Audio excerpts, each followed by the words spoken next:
நண்பர்கள் அனைவருக்கும் வணக்கம். தற்போது இருக்கக்கூடிய அரசாங்கத்தை பொறுத்தவரை பின்வாங்கும் பேச்சுக்கே இடமில்லை. யாரெல்லாம் இந்தியாவுக்கு எதிராக செயல்படுறாங்களோ அவங்களுக்கு அதுக்குண்டான ஒரு பதில் நடவடிக்கையை எடுத்தே ஆக வேண்டும் அப்படின்ற நிலைப்பாட்டில் நம்மளுடைய பாரத பிரதமர் நரேந்திர மோடி அவர்கள் தெளிவாக இருக்கிறாரு. அப்புறம் ஜூன் 15 to 17 கனடாவில் G7 சமிட் நடக்க போகுது. அதுக்கு நம்மளுடைய பாரத பிரதமர் போகிறாரு. இந்த G7 சமிட்டுக்கு போவதற்கு முன்னாடி ஆன் த வே போகிற வழியில் சைப்ரஸ் நாட்டிற்கு ஒரு அரசு முறை பயணம் நம்மளுடைய பிரதமர் மேற்கொள்ள போகிறார். இது திடீர்னு எடுக்கப்பட்ட முடிவு. ஒரு குறிப்பிட்ட நேரத்தில் நம்ம ஒரு முக்கியமான முடிவை எடுத்திருக்கிறோம். சைப்ரஸுக்கு நம்ம ஒரு அஃபிஷியல் விசிட் மேக் பண்ணுறது இதுக்கு முன்னாடி பிளானில் இல்லை. ஏதாவது ஒரு அரசு முறை பயணம்னா முன்கூட்டியே திட்டம் போட்டிருப்பாங்க, எல்லாம் இருக்கும். நம்மளுடைய பிரைம் மினிஸ்டர் நெதர்லாண்டுக்கும் குரேஷியாவுக்கும் போகிற மாதிரி தான் போன மாதம் திட்டம் இருந்தது. அப்புறம் பஹல்காம் தாக்குதல் நிகழ்ந்ததுனால அந்த பிளான் அந்த ட்ரிப் ஷெட்யூல் கேன்சல் செய்யப்பட்டது. சைப்ரஸ் ஷெட்யூலில் இல்லை. இப்போது திடீர்னு சைப்ரஸுக்கு நம்மளுடைய பிரைம் மினிஸ்டர் போவதற்கான முக்கியமான காரணம் என்ன அப்படின்னு பார்த்தீங்கன்னா துருக்கி தொடர்ச்சியாக இந்தியாவுக்கு எதிராக பெரிய நடவடிக்கைகளை எடுத்து வந்துட்டு இருக்காங்க. பாகிஸ்தானோட இணைஞ்சு செயல்பட்டு வந்துட்டு இருக்காங்க. அதனால் துருக்கிக்கு கண்டிப்பாக ஒரு பதிலடியை கொடுத்தாகணும் அப்படின்னு சொல்லி திடீர்னு இந்த பயணத்தை நம்ம முடிவு பண்ணியிருக்கிறோம். சரி, இந்த பயணத்தினுடைய முக்கியத்துவத்தை பார்ப்போம். சைப்ரஸுக்கு இதுக்கு முன்னாடி நம்மளுடைய பாரத பிரதமர் நரேந்திர மோடி அவர்கள் போனது கிடையாது. சைப்ரஸ் கவர்மெண்ட்டோட, நாட்டினுடைய பிரசிடென்ட்டோட மல்டிலேட்ரல் ஃபோரமில் சைட்லைன்ஸில் பேச்சுவார்த்தை நடந்திருக்கு. ஆனால் இதுதான் அவர் முதல் முறை போகிறார். ஸோ அங்கே என்ன முக்கியமான ஒப்பந்தங்கள் கையெழுத்தாகும், என்ன பேச்சுவார்த்தை நடக்கும் அப்படின்றதெல்லாம் எல்லாம் பெரிய எதிர்பார்ப்போடு எல்லாம் காத்திருக்கிறாங்க. இன்னொரு விஷயம் நீங்கள் தெரிஞ்சுக்கணும், சைப்ரஸுக்கும் துருக்கிக்கும் ஆகாது. அதை நான் முன்னாடி சொல்லியிருக்கணும். சைப்ரஸுக்கும் துருக்கிக்கும் பரம பகை இருக்கிறது, ஒரு பெரிய பிரச்சனை இருக்குது அப்படின்னே சொல்லலாம். என்ன பிரச்சனை அப்படின்றது நான் அடுத்து வர்றேன். ஸோ இப்போது சைப்ரஸுக்கு நம்மளுடைய பாரத பிரதமர் போகிறார். இதற்கு முன்னாடி பார்த்தீங்கன்னா வாஜ்பாய் அவர்கள் 2002 போயிருக்கிறாரு. இந்திரா காந்தி 1983 போயிருக்கிறாங்க. அவ்வளோதான். இந்தியாவோட 2 பிரைம் மினிஸ்டர்ஸ் தான் இது வரைக்கும் போயிருக்கிறாங்க. ஸோ 3வது ஆளாக நரேந்திர மோடி அவர்கள் செல்லவிருக்கிறார். ஸோ சைப்ரஸ் எந்த அளவுக்கு இந்தியாவுக்கு ஒரு நட்பு நாடு அப்படின்னு பார்த்தீங்கன்னா, வரப்போகிற யூரோப்பியன் யூனியனுடைய அந்த கவுன்சில் இவங்க தான் பிரசிடென்சி எடுத்துக்க போகிறாங்க. 2026 முதல் பாதி இவங்க தான் பிரசிடென்சி எடுத்துக்க போகிறாங்க. இவங்க ஆல்ரெடி சொல்லிட்டாங்க, பாகிஸ்தான்லேருந்து வரக்கூடிய இந்த கிராஸ் பார்டர் டெரரிசம் இந்தியாவுக்கு அதனால் ஏற்படக்கூடிய அந்த அச்சுறுத்தல், ஸோ இது சம்மந்தமாக நாங்கள் யூரோப்பியன் யூனியனில் டிஸ்கஷன் பண்ணுவோம், அது சம்மந்தமான செஷன் வரப்போ நாங்கள் டிஸ்கஸ் பண்ணுவோம் அப்படின்னு சொல்லியிருக்கிறாங்க. இது எவ்வளோ பெரிய ஒரு விஷயம். இந்தியாவுக்கு ஆதரவாக இந்தியா எப்படி பேசுவாங்களோ அந்த மாதிரி அவங்க அங்கே பேசுகிறதுக்கு ஓகே அப்படின்னு சொல்லியிருக்கிறாங்க. இதற்கு முன்னாடியே பார்த்தீங்கன்னா காஷ்மீர் விஷயத்தில் இந்தியாவிற்கு தான் நாங்கள் உறுதுணையாக இருப்போம் அப்படின்னு சைப்ரஸ் சொல்லியிருக்கிறாங்க. அது மட்டும் இல்லாமல் பாகிஸ்தான் செஞ்சுட்டு இருக்கக்கூடிய அந்த கிராஸ் பார்டர் டெரரிசமை கண்டித்து சைப்ரஸ் பேசியிருக்கிறாங்க. எப்படி அசர்பைஜான் பாகிஸ்தானுக்கு ஆதரவாக இருக்கிறாங்களோ, துருக்கி இருக்கிறாங்களோ, அந்த மாதிரி சைப்ரஸ் இந்தியாவுக்கு ரொம்ப ஒரு நெருங்கிய நட்பு நாடாக ரொம்ப ஸ்ட்ராங்காக நம்மளுக்கு சப்போர்ட்டிவாக பேசி வந்துட்டு இருக்காங்க. யுனைடெட் நேஷன் செக்யூரிட்டி கவுன்சிலில், நியூக்ளியர் சப்ளையர்ஸ் குரூப்பில், இன்டர்நேஷ்னல் அட்டாமிக் எனர்ஜி ஏஜென்சியில், இது எல்லாத்துலேயுமே இந்தியாவுக்கு ஒரு பெர்மனன்ட் சீட் வேணும் அப்படின்னு சொல்லிட்டு ரொம்ப ஓப்பனாக சப்போர்ட் பண்ணக்கூடிய நாடு எது அப்படின்னு பார்த்தீங்கன்னா சைப்ரஸ். ஸோ சைப்ரஸ் இந்தியாவுக்கு இவ்வளோ சப்போர்ட் பண்ணுறாங்க. இன்டர்ன் இந்தியா கிட்டேருந்து ஒரு பெரிய ஒரு சப்போர்ட்டை, ஒரு மிலிட்ரி சப்போர்ட் அந்த மாதிரி இந்தியா கிட்டேருந்து சைப்ரஸ் எதிர்பார்க்குறாங்க. நம்ம இந்த விஷயத்தை இது வரைக்கும் நம்ம பெரிய அளவுக்கு பயன்படுத்தினது கிடையாது. சைப்ரஸுக்கு பெரிய அளவுக்கு நம்ம ஹெல்ப் பண்ணது கிடையாது. சரி, தேவையில்லாமல் நம்ம ஒரு டிஸ்பியூட்டில் இன்வால்வ் ஆக வேணாம் அப்படின்னு சொல்லிட்டு தான் நம்ம பொறுமை காத்து வந்துட்டு இருந்தோம். ஆனால் 2020 அப்புறம் அது பெரிய அளவுக்கு மாறிடுச்சு. எர்டோகன் இந்தியாவுக்கு எதிராக தொடர்ச்சியாக பேசி வந்துட்டு இருந்ததுனால நிறையா மாறிச்சு. சைப்ரஸினுடைய பிரசிடெண்ட்டை நம்மளுடைய பிரைம் மினிஸ்டர் சந்தித்து பேசினார் ஒரு மல்டிலேட்ரல் ஃபோரமில். பைலேட்ரல் டாக்ஸ்லாம் நடந்தது. 2022 இந்தியாவுக்கும் சைப்ரஸுக்கும் இடையில் ஒரு டிஃபென்ஸ் கோஆப்ரேஷன் அக்ரிமெண்ட், அதற்கான புரிந்துணர்வு ஒப்பந்தம் போடப்பட்டது. அதுக்கப்புறம் பார்த்தீங்கன்னா இந்த வருஷம் ஜனவரி 2025 சைப்ரஸ் இந்தியா கிட்ட பேசிக் டிஃபென்ஸ் கோஆப்ரேஷன் ப்ரோக்ராம் அப்படின்ற அந்த அக்ரிமெண்ட்டை சைன் பண்ணுறாங்க. ஸோ இப்போ இந்தியாவுக்கும் சைப்ரஸ்க்கும் இடையில் இருக்கக்கூடிய அந்த டிஃபென்ஸ் ரிலேஷன்ஷிப் அப்படின்றது ஒரு ஃபவுண்டேஷன் லெவலில் தான் இருக்கு. கண்டிப்பாக நம்மளுடைய பிரைம் மினிஸ்டர் நரேந்திர மோடி அவர்கள் சைப்ரஸுக்கு போகிறப்போ இது அடுத்த கட்டத்துக்கு எலிவேட் ஆகும் அப்படின்ற மாதிரி எல்லாருமே எதிர்பார்க்குறாங்க.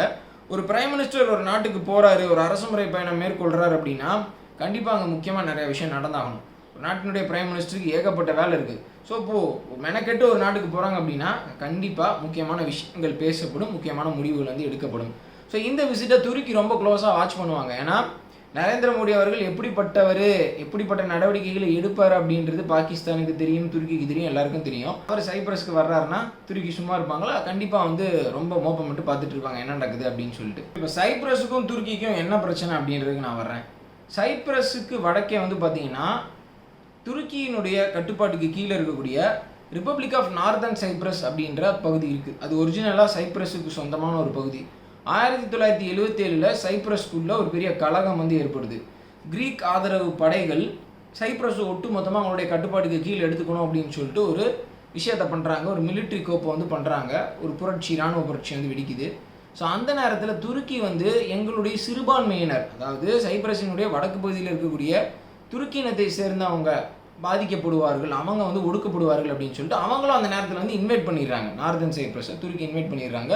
துருக்கியினுடைய ஃபோர்ஸஸ் வந்து நார்தர்ன் சைப்ரஸில் இருக்கிறாங்க. ஆனால் அந்த இடத்த துருக்கியோட சேர்ந்த பகுதியாக அவங்க அறிவிக்கலை. அது வந்து ரிப்பப்ளிக் ஆஃப் நார்தர்ன் சைப்ரஸ் அப்படின்னு சொல்லிட்டு அறிவிக்கப்பட்ட ஒரு பகுதியாக இருக்குது. அதுக்கு இடையில பார்த்தீங்கன்னா ஒரு பஃபர் ஜோன் வந்துட்டு இருக்கு. யூஎன் அமைதி படைகள், பீஸ் கீப்பிங் ஃபோர்ஸால் பாதுகாக்கப்படுற ஒரு பஃபர் ஜோன் வந்துட்டு இருக்கு. ஸோ இதுதான் சைப்ரஸ் நாட்டையும் வடக்கு பகுதியில் இருக்கக்கூடிய நார்தர்ன் சைப்ரஸையும் பிரிக்குது. ஸோ இந்த நார்தர்ன் சைப்ரஸை துருக்கியை தவிர வேறு எந்த உலக நாடுகளும் ரெகக்னைஸ் பண்ணல. ஆனால் சைப்ரஸை உலக நாடுகள் எல்லாருமே ரெகக்னைஸ் பண்ணுறாங்க. யூரோப்பியன் யூனியனுடைய ஒரு மெம்பர் அவங்க. அதுக்கடுத்து இப்போது 2026 முதல் பாதியில் யூரோப்பியன் யூனியன் கவுன்சிலினுடைய பிரசிடெண்ட்டாக அவங்க பதவி வகிக்க போகிறாங்க. ஸோ இவங்களுக்கு ட்ரெடிஷ்னலாகவே துருக்கிக்கிட்ட இருந்து அச்சுறுத்தல் அப்படின்றது இருக்குது, சைப்ரஸ்க்கு வந்து இருக்குது. எப்படியாவது இந்த நார்தர்ன் சைப்ரஸை வருங்காலத்தில் சைப்ரஸோட ஒன்றிணைக்கணும், சைப்ரஸ் வந்து ஒரே நாடாக இருக்கணும் அப்படின்ற அந்த ஒரு நோக்கம் சைப்ரஸ்க்கு இருக்குது. ஸோ இதனால் மிலிட்ரி டெக்னாலஜியில் ஒரு டிஃபென்ஸை பொறுத்த வரைக்கும் நம்மளுக்கு ஒரு பெரிய சப்போர்ட் வேணும் அப்படின்னு சொல்லிட்டு சைப்ரஸ் வந்து ஒரு முடிவில் இருக்கிறாங்க. ஸோ அதனால் இந்தியாவோட ஒரு நல்ல உறவை வச்சுக்கணும் அப்படின்னு சொல்லிட்டு அவங்க யோசிக்கிறாங்க. நம்ம நாடும் வந்து பார்த்திங்கன்னா சைப்ரஸ் நம்மளுக்கு இவ்வளோ ஆதரவாக இன்டர்நேஷ்னல் ஃபோரமில் சப்போர்ட் பண்ணி வந்துட்டு இருக்காங்க. அதனால் ஒரு ஒருங்கிணைந்த சைப்ரஸ் இருக்கணும், யுஎன்எஸ்சி ரெசல்யூஷனின் படி அந்த சைப்ரஸ் டெரிட்டோரியல் டிஸ்பியூட் வந்து தீர்க்கப்படணும் அப்படின்னு சொல்லிட்டு சைப்ரஸுக்கு ஆதரவான ஒரு நிலைப்பாட்டை தான் நாமளும் எடுத்திருக்கிறோம். ஸோ இந்த வகையில் நம்மளுடைய பாரத பிரதமரினுடைய திடீர் சைப்ரஸ் விசிட்டு அவர் போக போகிறது மிக முக்கியத்துவம் வாய்ந்ததாக பார்க்கப்படுகிறது. ஏற்கனவே அர்மீனியா அசர்பைஜான் விஷயத்தில் நம்ம ஸ்டார்டிங்கில் அர்மீனியாவுக்கு சின்ன சின்ன உதவிகள் செஞ்சுட்டு இருந்தோம். அதெல்லாம் துருக்கி, அசர்பைஜான், பாகிஸ்தான்லாம் சும்மா மார்க் பண்ணாங்க. நீங்கள் தேவையில்லாமல் ஒரு விஷயத்தில் வந்துட்டு தலையிடுறீங்க, தேவையில்லாமல் பெரிய ஆள் மாதிரி ஏதோ பண்ணணும்னு நினச்சிட்டு பண்ணுறீங்க, இதனால் உங்களுக்கு பெரிய பிரச்சனை வந்துட்டு ஏற்படும். எங்கள் 3 நாடுகளும், அதாவது பாகிஸ்தான், அசர்பைஜான், துருக்கி, நாங்கள்லாம் சேர்ந்து காஷ்மீர் ஃப்ரீடம் ஸ்ட்ரகிளுக்கு வந்துட்டு சப்போர்ட் பண்ணுவோம். அப்போ நீங்கள் என்ன பண்ணுவீங்க, எல்லா ரிசோர்ஸஸையும் அந்த பக்கம் டைவர்ட் பண்ணுவோம் அப்படின்லாம் மிரட்டினாங்க. ஆனால் நம்ம கொஞ்சம் கூட அசராமல் அர்மீனியாவுக்கு அடுத்தடுத்து மாபெரும் உதவிகளை வந்துட்டு பண்ணோம், மாபெரும் மிலிட்ரி எக்ஸ்போர்ட்டை வந்துட்டு நம்ம பண்ணோம். இப்போ அசர்பைஜானினுடைய பத்திரிகைகள் இந்தியாவை பற்றி எழுதாத நாள் இல்லை, இந்தியா அமைதியை சீர்குலைக்கிறாங்க, இந்தியா அர்மீனியாவை தூண்டி விடுறாங்க அப்படின்னு சொல்லி கதறிக்கிட்டு இருக்காங்க. அப்படி ஆகாஷ் ஏர் டிஃபென்ஸ் சிஸ்டம்லேருந்து எல்லாத்தையும் நம்ம வழங்க ஆரம்பிச்சிட்டோம். ஸோ அதே மாதிரி இப்போ சைப்ரஸ் விவகாரத்துலேயும் ஒரு சின்ன ஒரு தீப்பொறி பற்றி இருக்க மாதிரி வந்துட்டு தெரியுது. துருக்கி வந்து ஸ்டார்டிங்கில் இதை இக்னோர் பண்ணலாம், ஆனால் வரப்போகிற நாட்கள் துருக்கிக்கு சவால் நிறைந்ததாக இருக்கும். அதுக்கு முக்கியமான காரணம் துருக்கி தான். தேவையெல்லாம் பாகிஸ்தானுக்கு சப்போர்ட் பண்ணி இன்னொரு பக்கம் ஒரு ஃப்ரண்ட்டாக அவங்க ஓப்பன் பண்ணுற மாதிரி ஒரு சுச்சுவேஷனை கிரியேட் பண்ணிட்டாங்க. இப்போ G7 சமிட்டுக்கு போகிறப்போ நம்மளுடைய பிரைம் மினிஸ்டர் ஆண்டிவேல சைப்ரஸ்க்கு போகிறாரு. ரிட்டர்ன் வர்றப்போ வந்து பார்த்திங்கன்னா அவர் கொரேஷியா, யூரோப்பியன் கண்ட்ரியான கொரேஷியாவை விசிட் பண்ண போகிறாரு. கொரேஷியாவை விசிட் பண்ணக்கூடிய முதல் Indian prime minister Narendra Modi அவர்களாகத்தான் இருக்க போகிறார். கொரேஷியா வந்து பார்த்திங்கன்னா யூகோஸ்லாவியாவிலிருந்து பிரிஞ்சு வந்தது. 1991 தனி நாடாக வந்து ஃபார்ம் ஆகுது. இப்போ கொரேஷியாவினுடைய விசிட் ஏன் ரொம்ப சிக்னிஃபிகண்ட் அப்படின்னு பார்த்தீங்கன்னா, கொரேஷியாவில் வந்து இந்தியன் கல்ச்சர் ரொம்ப பாப்புலர் ஆகிட்டு இருக்கு. இண்டாலஜி அப்படின்னு சொல்லுவாங்க, அதாவது இந்தியாவினுடைய கல்ச்சரை பற்றி படிக்கிறது. ஸோ கொரேஷியாவில் இருக்கக்கூடிய யூனிவர்சிட்டிஸில் இண்டாலஜி வந்து ரொம்ப பாப்புலராக வந்துட்டு இருக்கு. இந்தியன் கல்ச்சரை வந்து அங்கே நிறையா அடாப்ட் பண்ணிக்கிறாங்க. இஸ்கான் உங்களுக்கு தெரியும், இன்டர்நேஷ்னல் சொசைட்டி ஆஃப் கிருஷ்ணா கான்ஷியஸ்னஸாக. ஸோ அந்த கிருஷ்ணரை வழிபடக்கூடிய அந்த இஸ்கான் டெம்பிள் வந்து அங்கே கொரேஷியாவில் இருக்குது. அது ரொம்ப பாப்புலர். அங்கே நிறையா பேர் வந்து பார்த்தீங்கன்னா லார்ட் கிருஷ்ணாவினுடைய ஃபாலோவர்ஸாக வந்துட்டு இருக்கிறாங்க, அவரை வழிபடுறாங்க. ஸோ அப்படி அங்கே இந்தியன் கல்ச்சர் ஸ்ப்ரெட் ஆகிட்டு இருக்கு. முதல் முறையாக ஒரு இந்தியன் பிரைம் மினிஸ்டர் இப்போ அங்கே போக போகிறாரு. ஸோ கொரேஷியா விசிட்டும் சாதாரணமானதில்லை அப்படின்ற மாதிரி எதுவும் சொல்கிறாங்க. 2023 இந்தியாவுக்கும் கொரேஷியாவுக்கும் இடையில் இருந்த அந்த கல்ச்சுரல் டைஸ் வந்து அடுத்த கட்டத்துக்கு போகுது. டிஃபென்ஸ் டைஸும் வந்து அடுத்து ஆட் ஆகுது. இந்தியாவும் கொரேஷியாவும் ஒரு புரிந்துணர்வு ஒப்பந்தம் போடுறாங்க டிஃபென்ஸ் கோஆப்ரேஷனில். ஸோ இப்போ நம்மளுடைய பிரைம் மினிஸ்டர் அங்கே போகிறதுனால அது அடுத்த கட்டத்துக்கு நகரக்கூடிய அந்த வாய்ப்புகள் இருக்கிறது. நிறையா முக்கியமான டெக்னாலஜி அக்ரிமெண்ட்ஸ் வந்து நம்ம போடலாம். ஜாயிண்ட் கோஆப்ரேஷனில் நிறைய விஷயங்கள் இரு நாடுகளும் செயலாற்றுவதற்கு முற்படலாம். ஒரு விஷயம் பார்த்தீங்கன்னா, யூரோப்பில் இருக்கக்கூடிய குரேஷியாவும் சைப்ரஸும் இந்தியா மிடில் ஈஸ்ட் எக்கானமிக் காரிடாரில் ஒரு முக்கியமான நாடுகளாக இருப்பாங்க அப்படின்னு வந்து சொல்கிறாங்க. ஸோ 2 நாடுலேயுமே போர்ட்ஸ் இருக்குது, கடல் இருக்குது. ஸோ நம்மளுடைய அந்த ட்ரேட் அண்ட் டிரான்ஸ்போர்ட்டை India middle east economic corridor வழியாக கொண்டு போவதற்கு இந்த 2 நாடுகளும் ஒரு முக்கியமான பாயிண்ட்ஸாக இருக்கும். ஸோ இந்த 2 விசிட் நம்மளுடைய பாரத பிரதமர் மேற்கொள்கிறது எல்லாம் ஆவலோடு காத்துட்ருக்குறோம். அந்த விசிட் நடந்து முடிஞ்சதுக்கப்புறம் என்னென்ன முடிவுகள் எடுக்கப்பட்டது, அது எவ்வளோ பெரிய தாக்கத்தை ஏற்படுத்துச்சு அப்படின்றத நம்ம பொறுத்திருந்து பார்க்கலாம். இப்போதைக்கு ரொம்ப முக்கியமான விசிட் என்ன அப்படின்னா, நம்மளுடைய பிரைம் மினிஸ்டர் சைப்ரஸுக்கு போகுது. அங்கே அந்த நாட்டினுடைய பிரசிடெண்ட்டை சந்தித்து பேசுவது. பார்ப்போம், அர்மீனியா இந்தியா உறவுகள் மாதிரி இந்த டிஃபென்ஸ் டைஸ் வந்து போகுமா அப்படின்னு சொல்லிட்டு. இந்தியாவினுடைய வெளியுறவு கொள்கை, ஃபாரின் பாலிசி வந்து நான் என்ன சொல்லுவேன்னா, மற்ற நாடுகளால் தான், நம்மளுடைய எதிரிகளால் தான் மெருகேறி இருக்குது அப்படின்னு நான் சொல்லுவேன்.